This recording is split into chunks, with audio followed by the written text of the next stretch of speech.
1 minute, Instagram. 1 minute. Computer's going slow this morning for some reason, but I think we have everything up.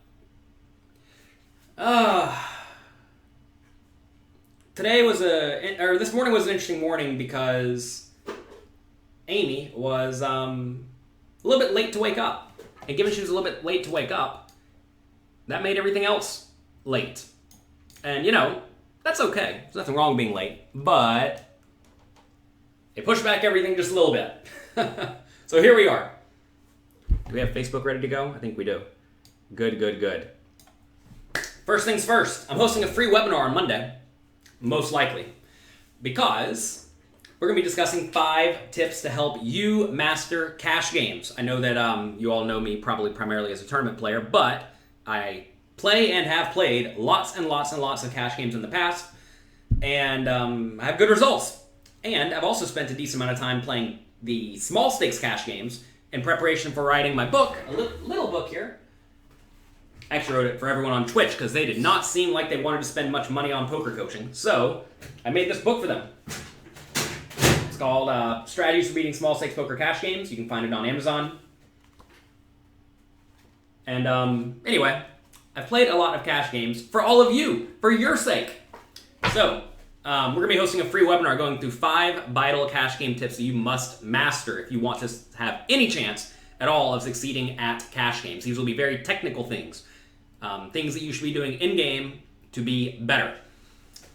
Don't know what the URL is for that, but on Twitter, @JonathanLittle, there's a link to it. What's up? What do you want? Hi. Oh, you want to say hello to everybody? Okay, fine. You have 1 minute.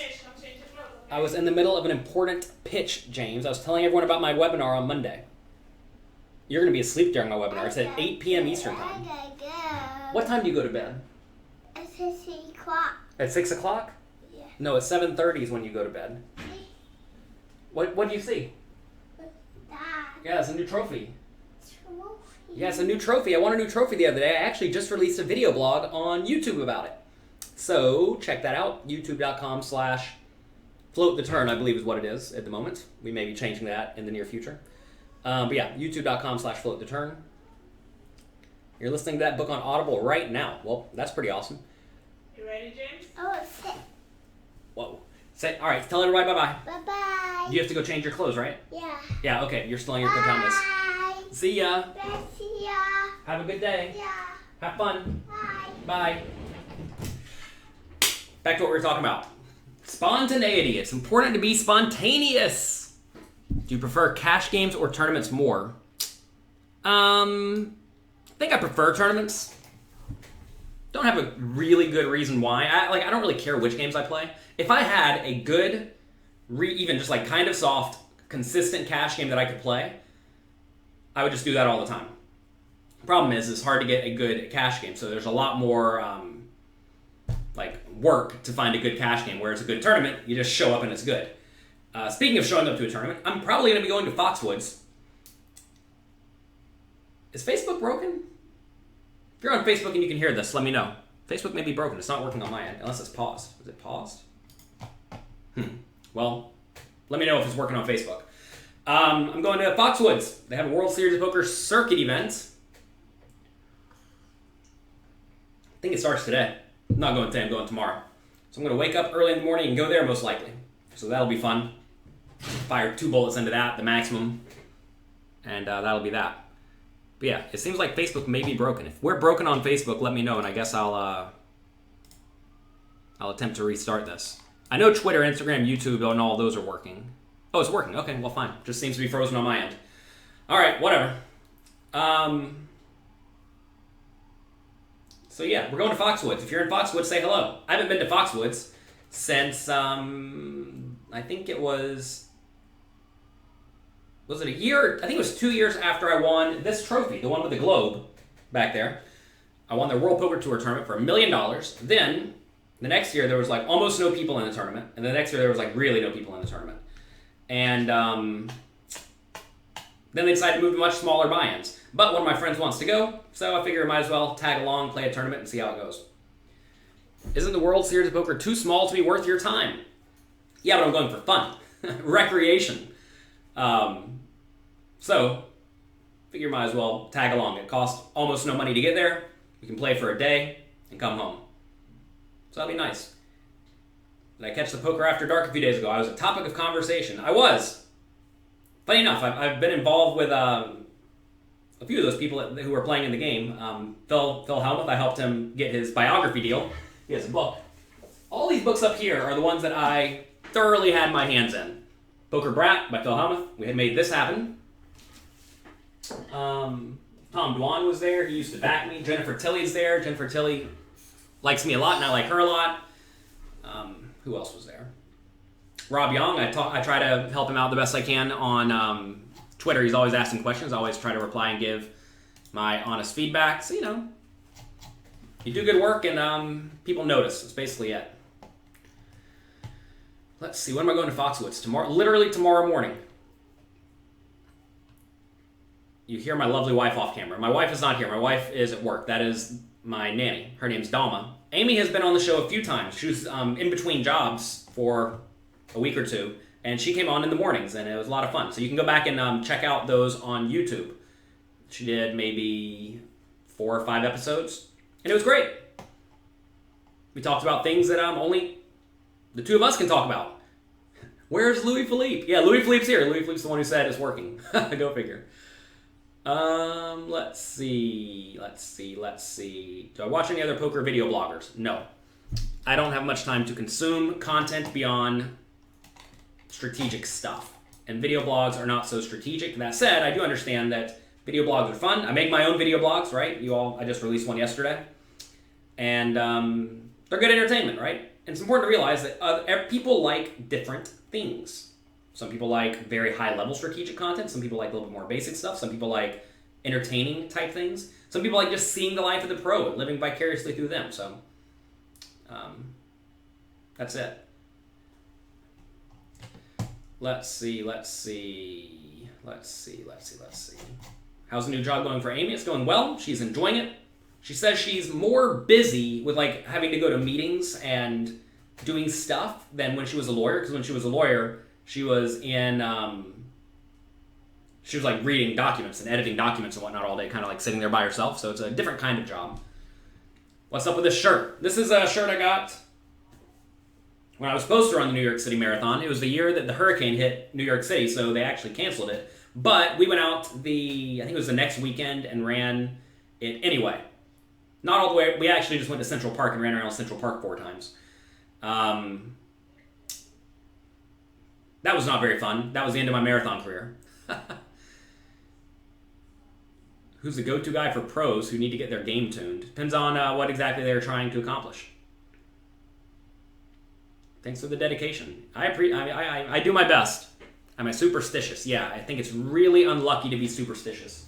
What does Amy do now? She works at a legal tech firm called eBrevia.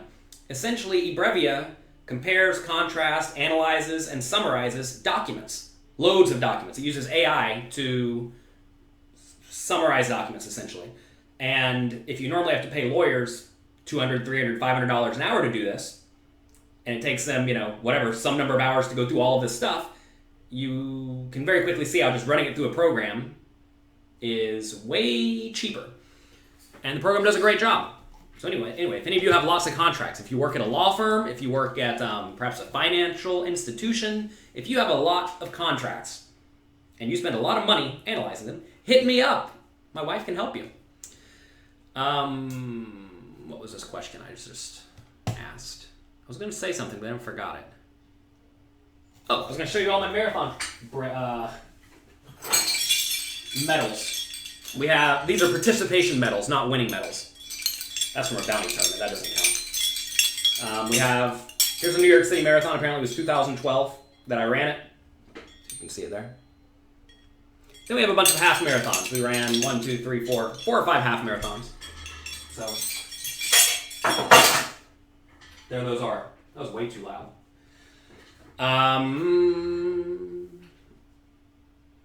So yeah. Sort of like Poker Stove for documents. Kind of. Do I bluff more or less than 50% of my hands? I bluff. It depends on the situation, right? And what is a bluff? I'm very rarely total bluffing. I do a lot of semi-bluffing, though. You don't do stone bluffing with no equity. Does variance ever get to me? No, not really. I got over that a long time ago.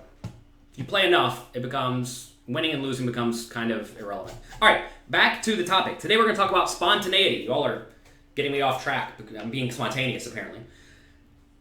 I was thinking about... the other day, I was out to dinner with one of my mentors and friends, and he was asking, like, what happened to me to make me go from being very shy, introverted, not really wanting to deal with people. Like, I'm telling you, until I was like 23 or 24, I literally sat in front of my computer all day, every day, and didn't really want to interact with very many people. And what changed? And I don't really know the answer to it, but I was thinking about it.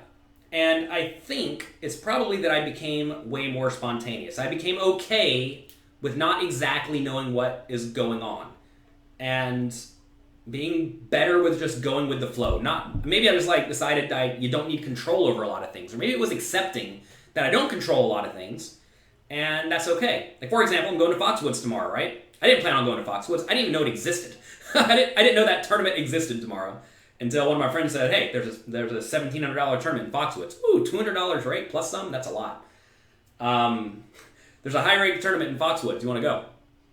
Like, normally I would say no, but hey, why not, right? Might as well. And it's very important to be okay with not necessarily being in charge and being in control. And I think I could be wrong, but I think that's sort of the switch that flipped in my mind that made me go from being very, very lame to very, very cool. So yeah, I think that is very important. So I would tell you, if you have issues with being a control freak to some extent, and I don't even think I was a control freak. I just didn't want to do anything. You need to get better at wanting to go out and do things and experience life, because sitting on your phone all day, texting on the internet, or playing poker all day in front of your computer is not a great real life. And I will tell you, you'll have much more fun, you'll have way better experiences, and life will generally just be better if you get okay with getting out of your comfort zone. So get okay with that. Lexi in the Instagram chat, good morning, says, spontaneously come to the charity series of poker event in Rivers Casino on Thursday for Habitat for Humanity. I'm not going to be doing that. Weekdays are awful for me. I don't get to go do anything on weekdays. But hey, if you're near Rivers Casino, head on out, support the charity series of poker. They do great work. Let's see.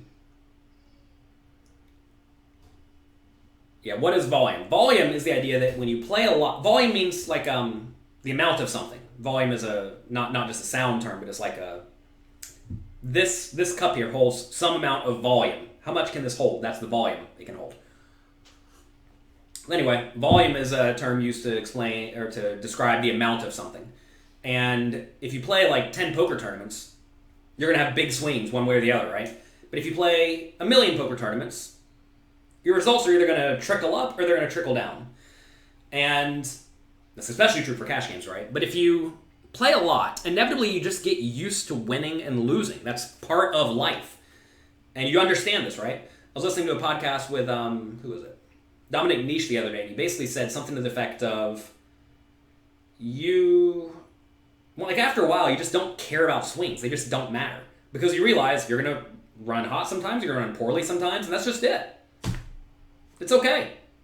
Right? I mean, and there's nothing you can do about it. So get over it. Stop trying to worry about things that are completely out of your control. And I discuss this all the time. A good book for all of you to pick up, if you have not, is... oh, there's no title there. The Daily Stoic. The Daily Stoic is a good one-page read each day that will help you be more stoic, which is the main takeaway I get from it is that you want to control the things that are in your control, and the things that are not in your control, forget about them.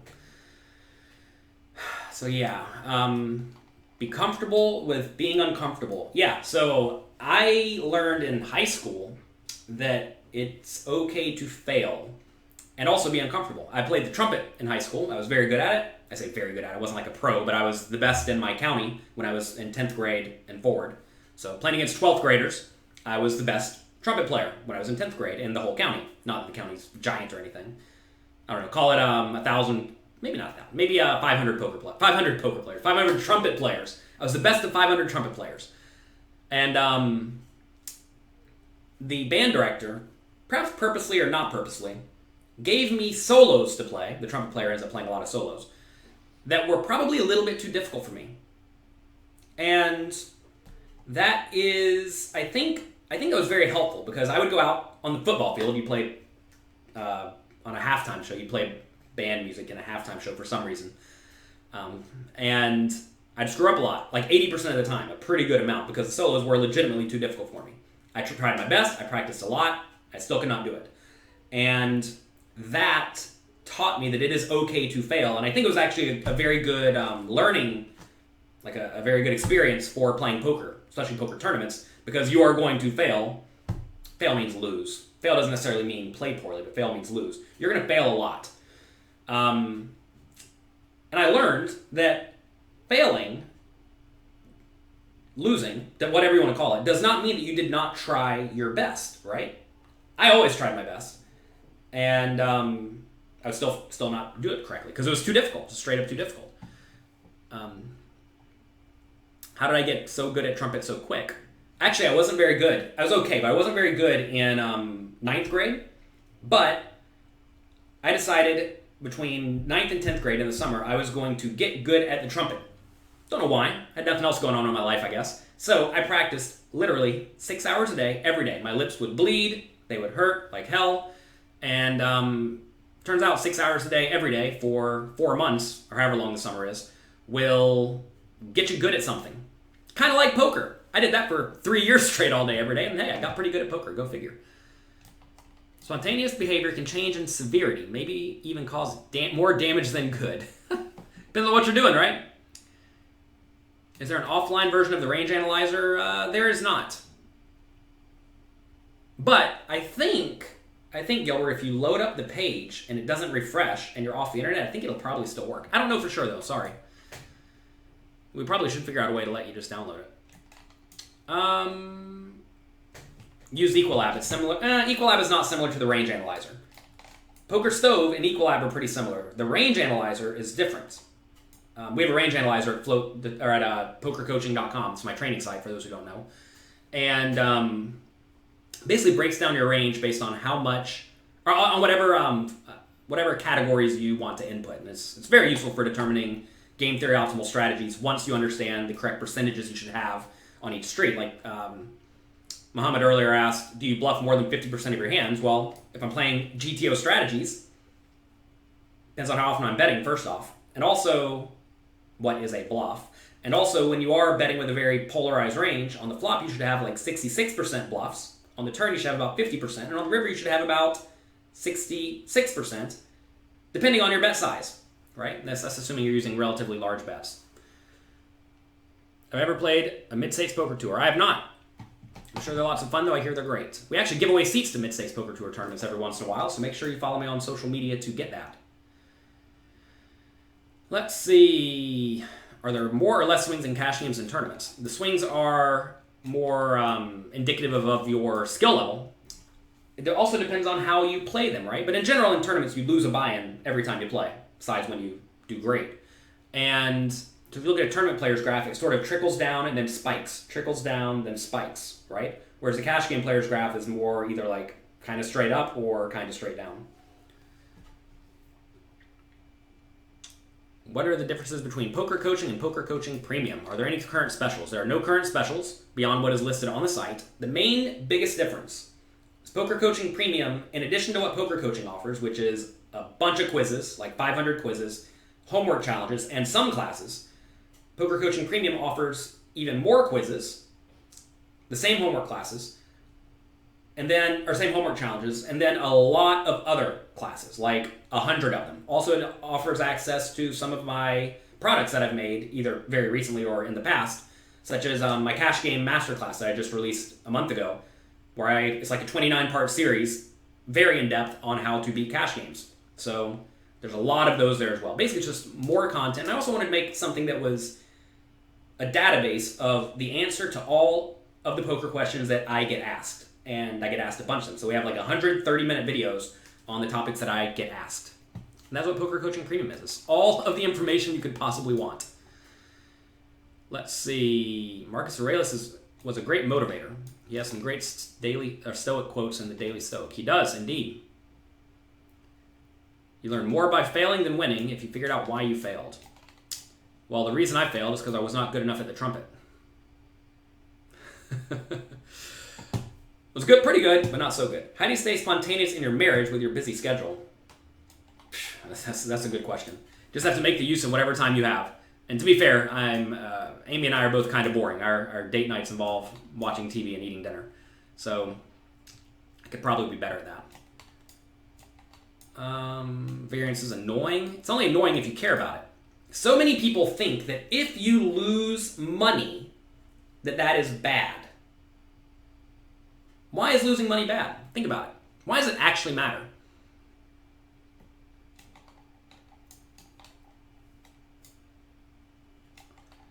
James, if you feel like making the range analyzer for people to download and use, do it. Do it. Send it to me. That would be fantastic. How come some players can't min raise? But they instead limp call? I don't know. People play differently for whatever reasons they have. Lots of people just want to see cheap flops.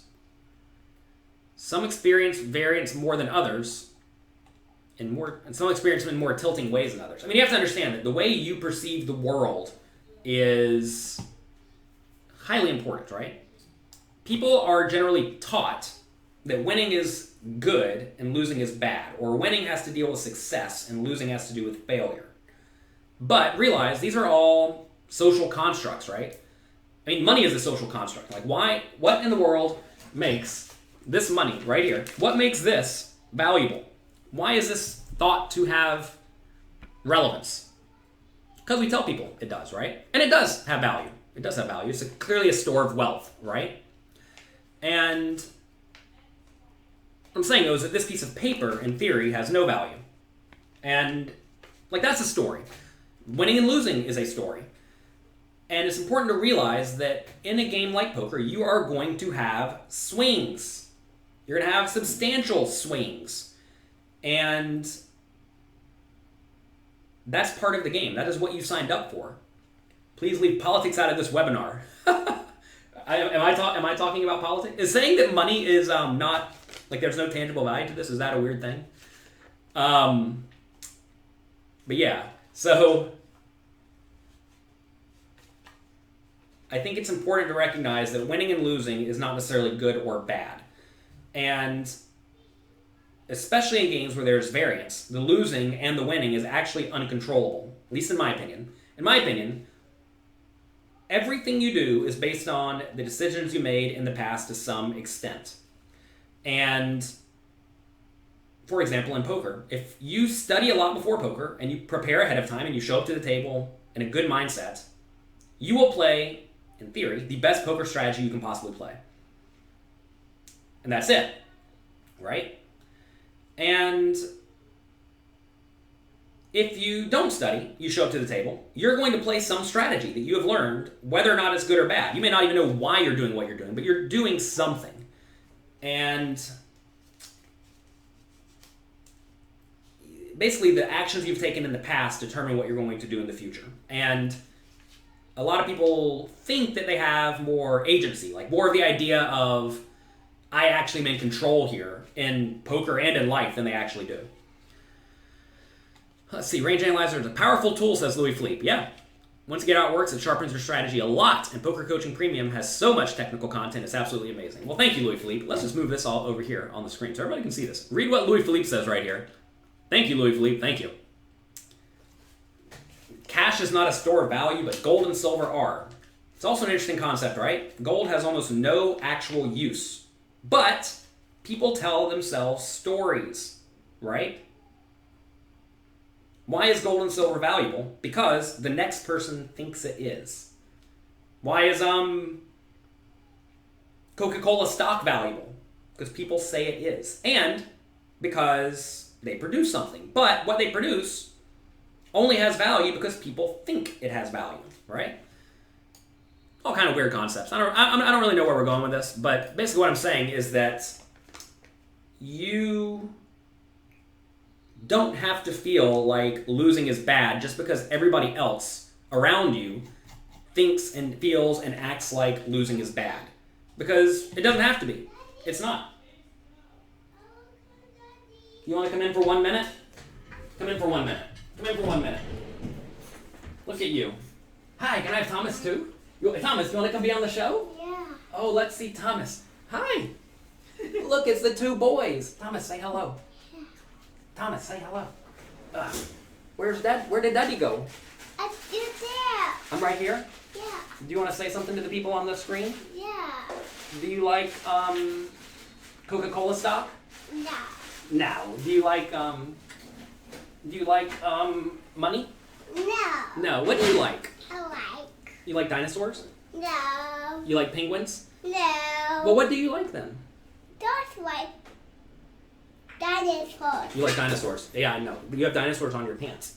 Maybe everybody saw that. Look. Anyway, here are the two boys. They're good boys. Boys have value. These are nice little men, and we're going to make them into good adults. You think you have value? Mm-hmm. Yeah, Thomas, you have value? Substantial value. Tom says, all right, I'm ready. What is this room? Thomas is like, Thomas is never in this room. Look at all these fun things. Hey, you want Lando Calrissian toy, Thomas? Here's Lando Calrissian. I want one too. You want one too? Yeah. You want Lion Unicorn? Yes. Okay, Lion Unicorn. You can't take these out of here though. These are my toys. These are Daddy's toys. Let's see. Look at Bitcoin, no actual value. I mean, again, like all of these things are stories that we tell ourselves. That is what currency is. It's very important to understand that. But that's the world we live in, so you need to learn how to function in it and how to work in it and how to thrive in it. And a great way to thrive is to realize that a lot of these stories are purely made up, and just because everybody else loses and gets angry, pulling my shirt down, doesn't mean that when you lose, you have to get angry. What? Yeah, you pulled my shirt down. Another thing people do is they model their behavior and their feelings after the feelings of people around them. For example, at the poker table, when you lose a big hand and you're playing small stakes games, a lot of people get angry. And you see people getting angry when they get unlucky, so you think, oh, I'm supposed to get angry when I get unlucky. But like, why? You don't have to. If you look at a lot of the best players in the world, they don't care when they get lucky. They think it's fun. They're okay with the variance. Do you like Lando Calrissian? Yeah. Do you like that unicorn lion? Mm-hmm. Mm-hmm. Let's see. Playing your best is indeed a more rewarding feeling, but only when you win do you get a positive reaction from fellow poker players. Fellow poker players who care about that kind of thing. We got very much. If you look at the We got very much. poker economy, perhaps the most... Wait, you're going to Little Maestro soon? Yeah. Oh, I better let you go then. You gotta go? No. Perhaps the most important indicator of skill level is not whether or not you win, but at what price people will buy your action at. That is a definitive, pretty close to definitive, display of people's level of respect of you. So there are various sites out there where you can buy pieces of poker players, and like if people out there asking, why can't I get backing? It's because people don't think you're very good, right? There are a lot of great players who have lackluster results, yet their markup is still relatively high. Look. Why is their markup high even if they don't have great results? It's because the best players in the world all agree that they are also in that tier, right? And it goes back to the community you surround yourself with and the opinion, or whose opinions you value. And if like you lose tournaments and people say you suck because you don't win the tournaments, who are you asking, right? And also, if you're getting honest feedback from the best people in the world saying you're not very good, then take it and go from that, right? Where'd Dama go? Where'd Dama? I don't know where Dama went. Took down $2,000 in PLO8 last night, 500 profit. Oh, took down a 2K. Oh, congrats. Congrats. How much rent do you pay each day, James? $2? Yeah. It's basically free for you here. I don't think you have to do anything. I had $2. All right, I'm gonna let you go. You two are heavy and hot. I to dollar too. You're going? All right, go to Little Maestro's or whatever you're doing. Have fun. Give me this. Give me this. This is my toy. What? Yeah, that's Daddy's toy. It's Unicorn Lion. Here. Give me Lando Calrissian back. Give me Lando Calrissian. Here, you can have the Emperor. Look at this toy Amy got me. What was she thinking? This is the Emperor. How horrible. Here, you can have this. How would this one? No, you can share with Thomas. All right, here, take Thomas, James. No, take Tom. All right, bye. See you. Bye. Bye. I don't like that Emperor at all. He's out of here, thank goodness. Thank goodness. Where does this go? Does this go right here? Where does this go? We gotta put it somewhere. Maybe right here? In front of the trophy? That's a little cluttered, doesn't it? We'll figure that out later. We'll put it right here for now. Alright. Alright. You're a poker dealer. You've been trying to train yourself by trying to put players on ranges. Long-time dealer, but new to playing poker. I think it's actually a great idea. Some dealers become great poker players if they actually do apply themselves and do what you are doing. I mean, a lot of the old school players used to be dealers, and some of them have thrived. What's the topic today? Spontaneity. Spontaneity is highly important in my opinion. How much sleep do I get a night? Depends. Last night I went to bed at 11 and I woke up at 4 a.m. So that's 5 hours. The night before I went to bed at 10 and slept till 7. So that's 10, 11, 12, 1, 2, 3, 4, 5, 6, 7. That's 9 hours. When I go play poker tournaments, I sleep like 10 hours. I'm a big fan of getting sleep. And I basically sleep till I'm ready to wake up. But clearly, I have to take care of the kids at 7 a.m., 6 a.m., so 6:30 a.m. usually. It's actually 6:41. James wakes up at 6:41 a.m. We have him trained with a little clock that turns green when it's 6:41 a.m. Then he gets up. So that's when I get up. That's when I have to get up. Let's see. 3K main event in Sydney. 150-300. Solid rag raises 600 under the gun. Fish calls. Okay, rag 3 bets to 3,000. You're in the cutoff with ace king with 200 big blinds. Do we have to raise here? You don't have to do anything. You could fold if you wanted. Seems like actually like an okay fold to me. Yeah, I mean, I would either fold or flat, one of the two. I would probably not be re-raising. Let's see. Gold and silver are rare and useful. Silver's not all that rare. Gold is rare, but not so useful. Again, only useful because people think it is useful. And this is coming from someone who I own gold and silver, so it's not like I'm anti-gold or silver, so don't get absurd. But it's important to understand why things are valuable. And there's a whole load of silver, so it's not particularly rare. And there is not a lot of gold, but there's a lot left in the earth. And also, it's only valuable because people say it's valuable. It's very important to realize that that is a story that that people tell themselves. It's useless if you're thirsty in a desert. I mean, look, everything has utility, right? And gold and silver don't have a whole lot of utility when it comes to survival. One of Mark's issues with taking a nasty beat is that you don't get to play enough, so it hurts a bit more. Sure, volume cures variance, indeed. But what if you can't put in volume? Realize that your variance will not get cured. You're going to either run hot or run poorly in your short period of time. And that's it. Or you can buy a slice of my action. I have no problem selling action, and when I sell it, I try to sell large chunks of it, so sorry. All the players on Poker After Dark this week were giving you high praise. Yeah, I saw. That was very, very nice of them. I appreciate it. I do my best. You know, all you can do is show up and do good work. And I do my best to show up and do good work. Am I obsessive compulsive enough? Leave that lion alone. Yeah, a little bit. You recommend playing Satellites Friday 6 tournaments out of your bankroll reach? Absolutely not. I think that's one of the most detrimental things you can do to your poker career because, well, again, depends on what you're trying to accomplish, right? Satellites are great when you don't care about making money. If you care about winning an experience and getting to play a high-stakes tournament, then sure, satellites are a great way to do that. But think about what a satellite is, right?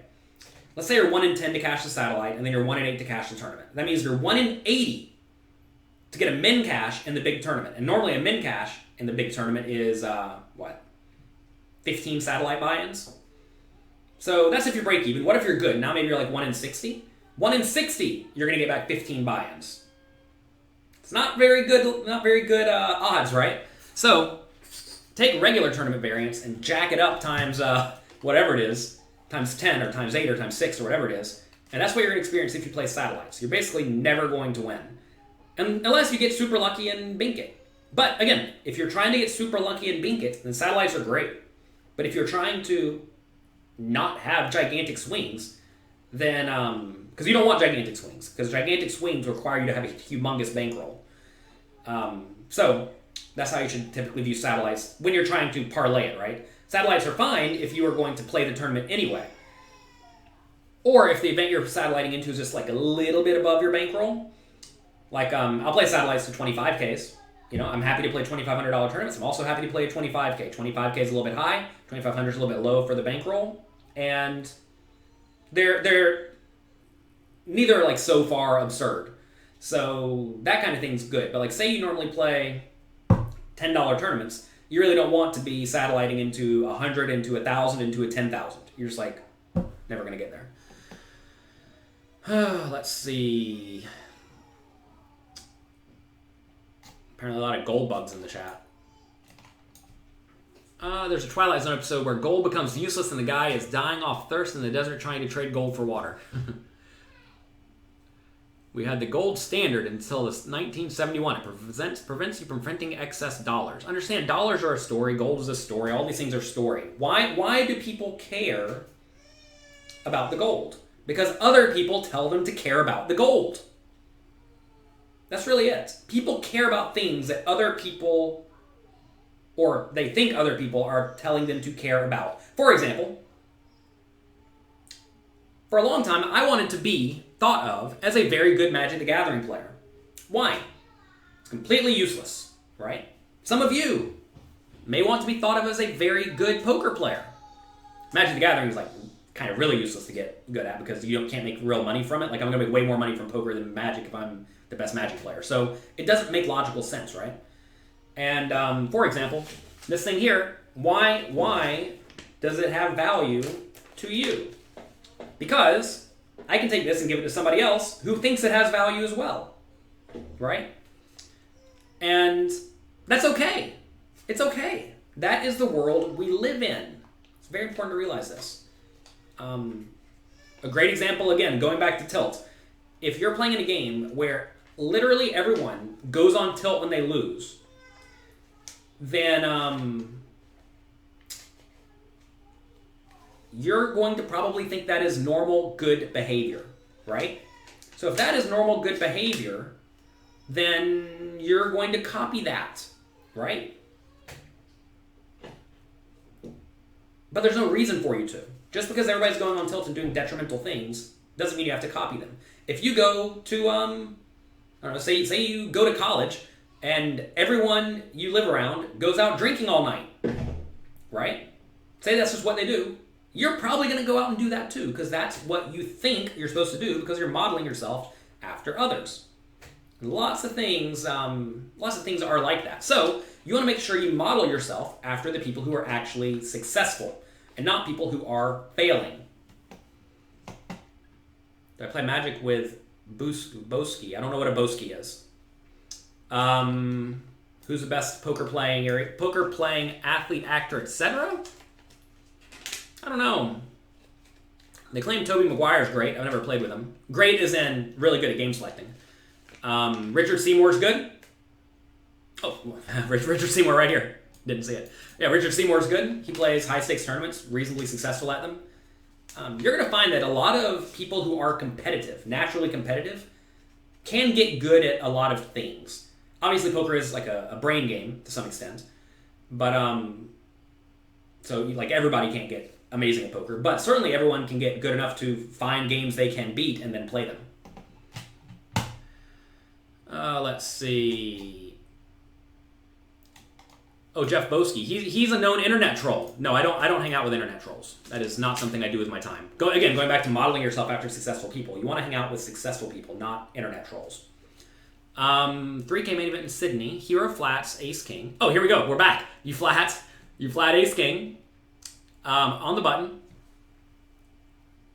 Wait, button flats behind you for 10 big blinds. So does the initial raiser. You go 6 ways to the flop. All right, king, 9, 6. Fish leads 2K into 18. Initial raiser makes it 7K. Fold. I would hate to fold, but I would fold. I would absolutely hate to fold. The Richard Seymour. Yeah, the Richard Seymour is great. Paul Pierce plays a lot. Again, I've never played with Paul Pierce, so I don't know. That's the thing, is like I'm not playing with tons of celebrities. I did get to play with A-Rod one time. That was a lot of fun. He was at Bellagio, and he got it in with like top set against a straight for like 300 big blinds, which was probably fine. The board was like king, queen, 9. He had pocket kings. And he asked me after the hand if that was good. And I said, what can you do, right? I mean, you make top set, you're getting your money in. It's true.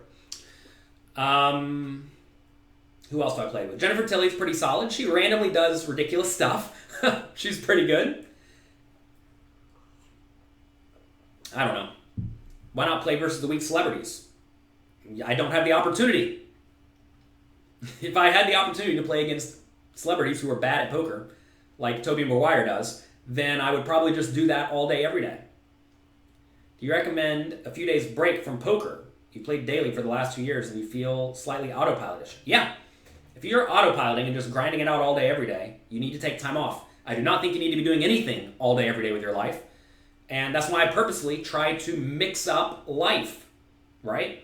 You want to do some things differently because it keeps life fresh. Again, going back to being spontaneous, take a little bit of time off. If you are unhappy with your situation or you feel just like kind of dull / not fulfilled, you're probably not doing the right thing.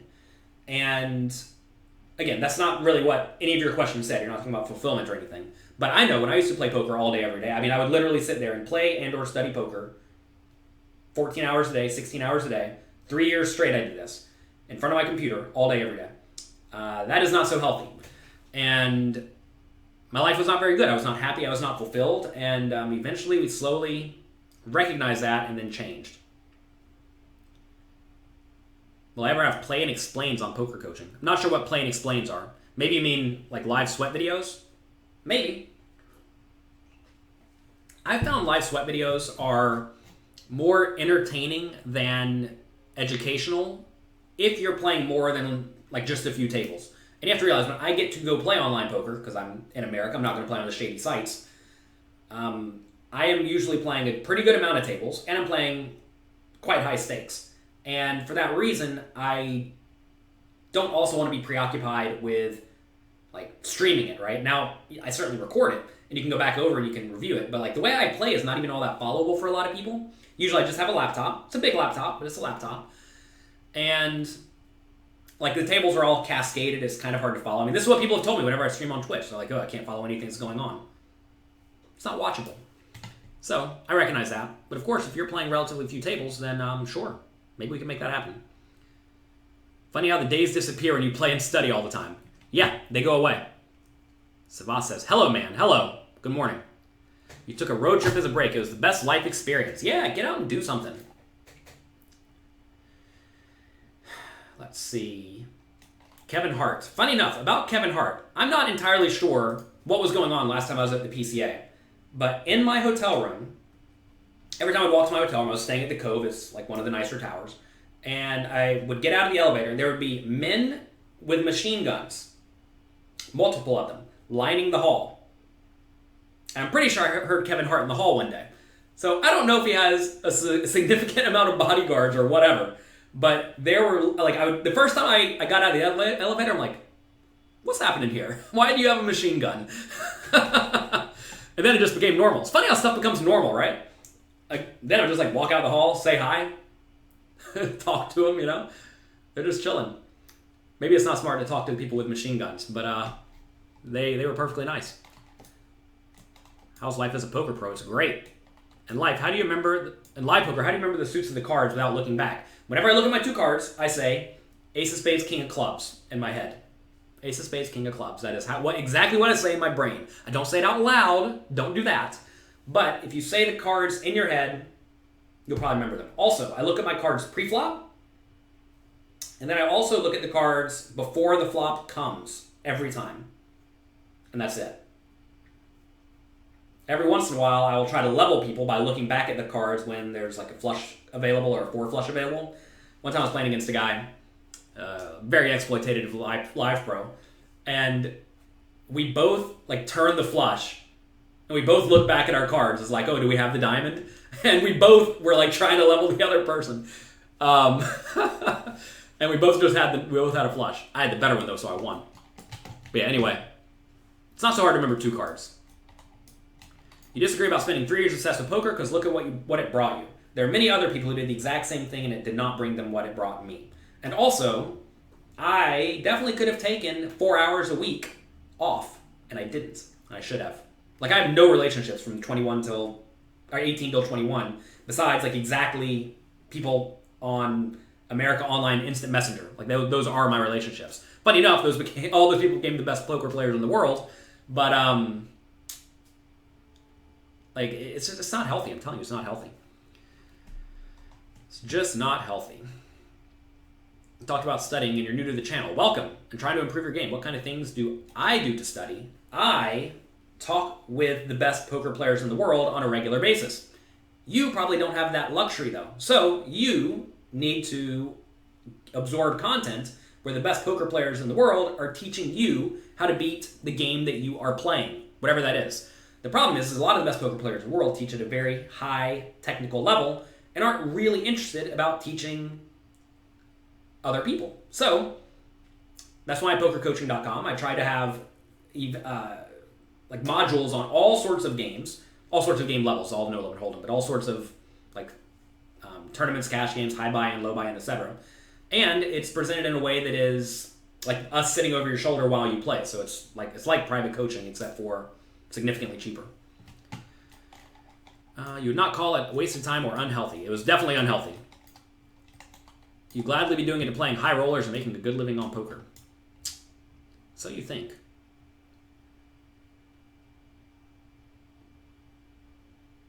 When am I going to announce a giveaway that doesn't exist? Yeah, we don't have that one yet. Have I heard bad things about insert the name of any online site that operates in America without being licensed in America? Yes. See jonathanlittlepoker.com/USA. I made a video. It's a little bit critical, but it's honest about how essentially you need to be very cautious playing on sites that are doing something that is knowingly shady. And realize that if you're involved with someone who's knowingly doing shady things, it might come back to bite you. But a lot of people don't realize this. They've forgotten. A lot of people forgot what, there have been multiple sites that operate in America without being licensed, and the vast majority of them have gone broke. Some of them have not yet, but yet is the very, very important key word. Let's see. Click like and thumbs up, please. Yes, all of you, please click like and thumbs up. I would highly appreciate it. Believe it or not, the algorithms really appreciate you clicking like and subscribe. What can I say about one-day tournaments? I won one the other day.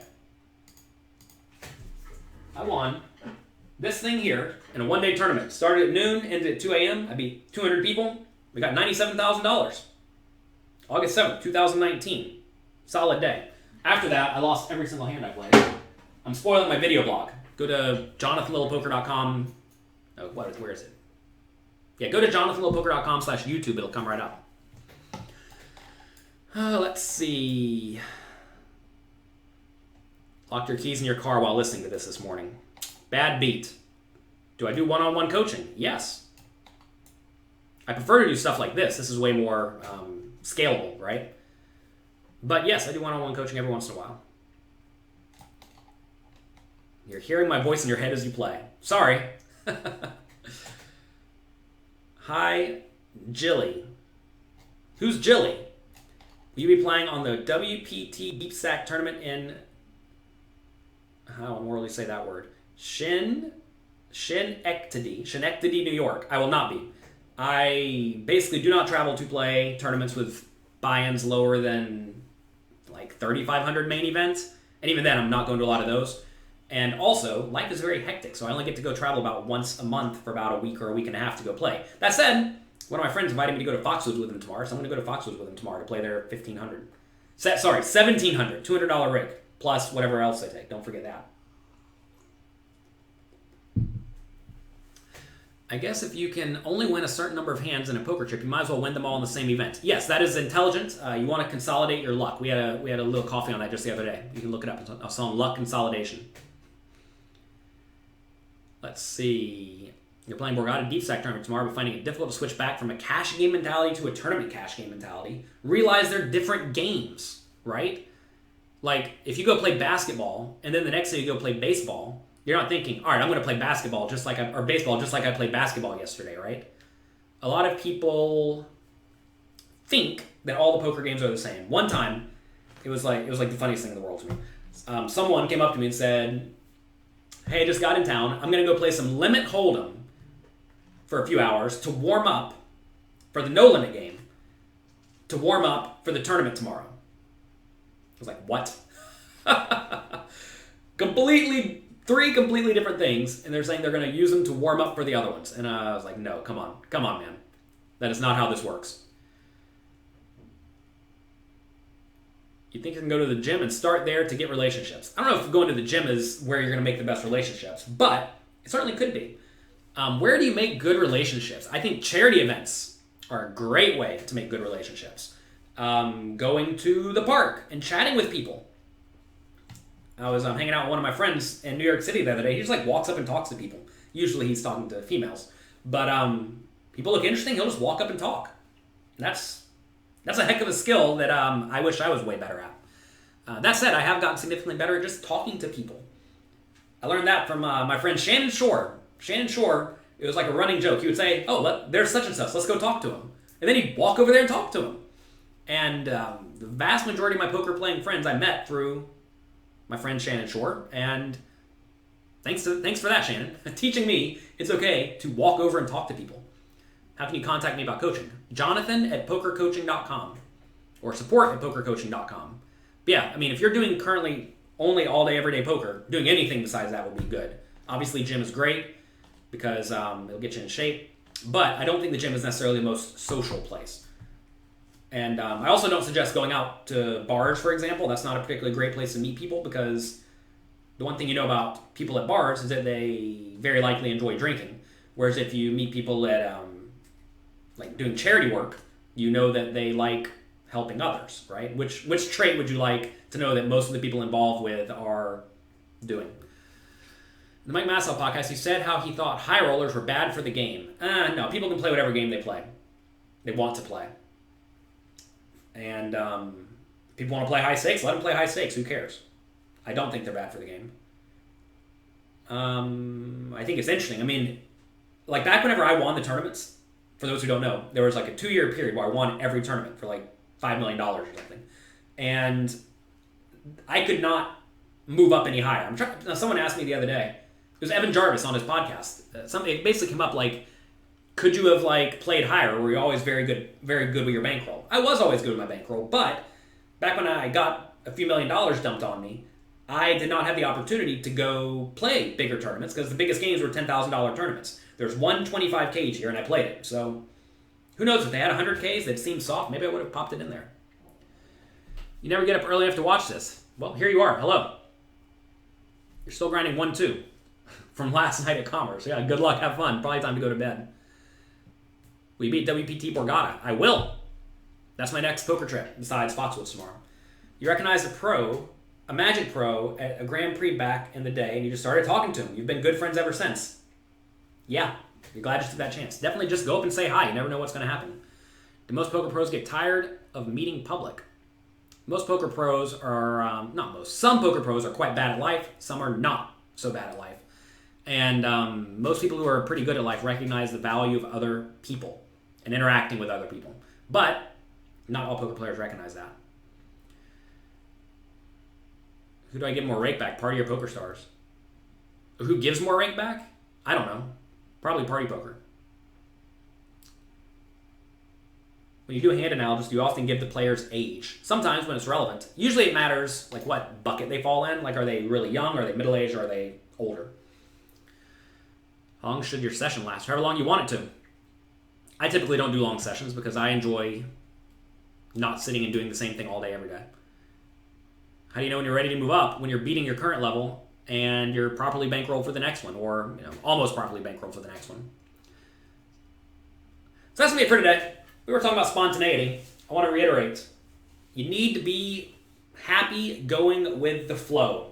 If you don't go with the flow, going with the flow meaning you need to be okay with not exactly being in charge, not knowing definitively what is going on. Like, for example, yesterday, I didn't think I was going to play poker until Borgata in a few weeks, but I'm actually going to play poker tomorrow. Why? Because why not, right? And you need to be okay with that. Don't think that you must be so rigid. Be happy, be outgoing, when I say be outgoing, I understand that different players have different personalities, right? Or different people have different personalities.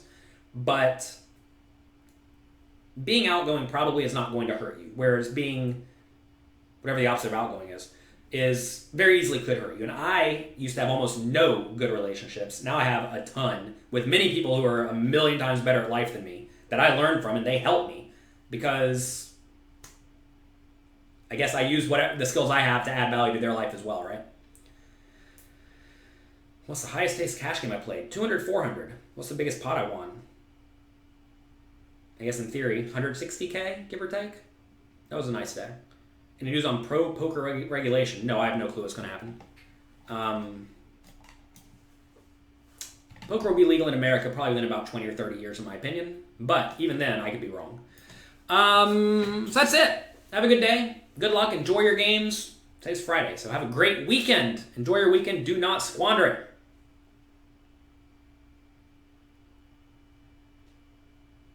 Have fun, enjoy yourselves. I'm glad you all are enjoying the stream. If you like this stream, if you like it, if you like the work I do, please tell your friends. Click like, click subscribe, add comments. It always lets me know that you all are actually there, as opposed to me talking aimlessly into the void. Good thing somebody came up with a chat box, right? That was a heck of an invention. But yeah, click like, click subscribe, click share. I'm having a webinar for all of you. It's completely free. Monday night, 8 p.m. Eastern Time on 5 things you must master to be successful at cash games. You can find a link for that on my Twitter page, @JonathanLittle. And sign up to pokercoaching.com. It's completely free to get a trial. You have no reason not to. Unless you're not trying to win at poker. All right, have fun. Goodbye.